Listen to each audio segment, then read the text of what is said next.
There's a couple of good instances of companies who've gone through this process. One in particular comes to mind. This is a ostensibly a professional services organization. It's roughly an 85, $90 million business. They've been in business for over 25 years. And like most companies that have been around for that long, they've established a lot of old habits that they started from a long time ago that they just kept in place, mainly around their sales organization, where because it's a primarily a relationship-based business, they've had the ability to keep salespeople on place for a very long time who built really nice, big, solid books of business with customers and developed deep relationships with them. And in order to get those top line revenue growth over the last, 10 or 15 years, they created a very aggressive compensation plan for these people where they make a lot of money if they close deals. And it worked, right? I mean, these people have now closed, millions of dollars, in deals. But what the problem is that this particular program we were able to identify is salespeople were essentially making too much money. It was massively affecting the company's profitability. And if the company wanted to grow to 150 or $200 million business, obviously that exponentially just was not sustainable. You can't have people making that kind of money with those compensation plans because you're giving too much of the money and the revenue away to salespeople. At the same time, too, you want those salespeople to continue to be incentivized, particularly if they've been incentivized that way for such a long time. So this is a conundrum, right? This actually goes to the whole culture of the whole organization because the whole organization was set up this way. And so this company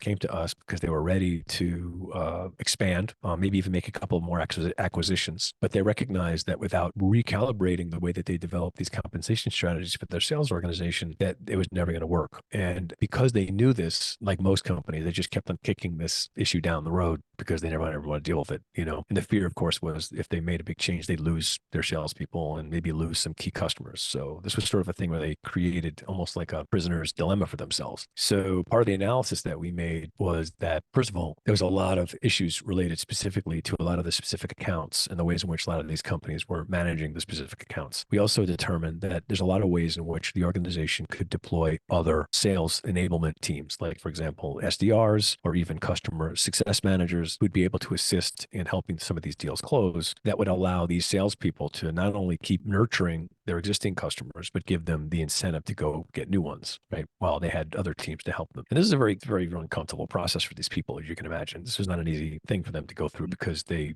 didn't really want to bring this to market. So aside from us doing the analysis and we literally took their existing compensation plans and we reworked them with a whole new strategy and a whole new rollout and a different way that we could, let's say, structure these plans that would make the impact less on each individual sales rep, but also provide the organization with a way to create a new foundation for how they can deploy going forward. And then we also deployed we called a communication strategy. How do you roll this out? How do you talk to your people about this? How do you deploy this? What's the right way to introduce this to people? Because that they're going to have an emotional reaction. And all this was done with a newly hired chief revenue officer who came to us and said, look, I can't do any of the things I want to do until I solve this problem, right? This is going to unlock our ability to actually build out a customer success organization and built out a better marketing organization. And so this was the initial finding and initial plan that we did. And we rolled it out and it was very successful. The impact on the organization was mitigated. Most of the sales reps were